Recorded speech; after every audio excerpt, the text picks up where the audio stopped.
అందరికీ నమస్కారం. ఈరోజు భగవద్గీత షోడశోధ్యాయంలోని 6-7 శ్లోకాల గురించి తెలుసుకుందాం.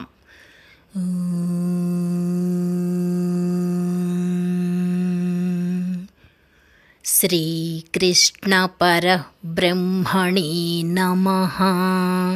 శ్రీమద్భగవద్గీతా అథ షోడశోధ్యాయః. దైవాసురసంపద్విభాగయోగః. శ్రీభగవానువాచ.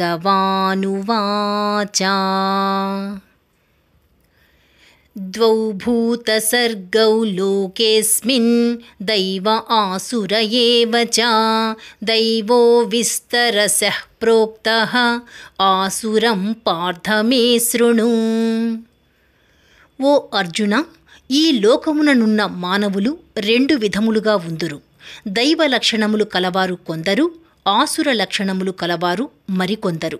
దైవ లక్షణములు విస్తృతముగా తెల్పబడినవి. ఇప్పుడు ఆసుర లక్షణముల గలవారిని గూర్చి వివరముగా తెల్పెదను, వినుము. ప్రవృత్తిం చ నివృత్తిం చ జనాన విదురాసురాః. న శౌచం నాపి చాచారో న సత్యం తేషు విద్యతే. ఆసుర స్వభావము కలవారు ప్రవృత్తి నివృత్తులను ఎరుగరు కనుక వారిలో బాహ్యాభ్యంతర శుచిత్వము కానీ, శ్రేష్టమైన ప్రవర్తన కానీ, సత్య భాషణము కానీ ఉండనే ఉండవు. రేపు 8-9 శ్లోకాల గురించి తెలుసుకుందాం.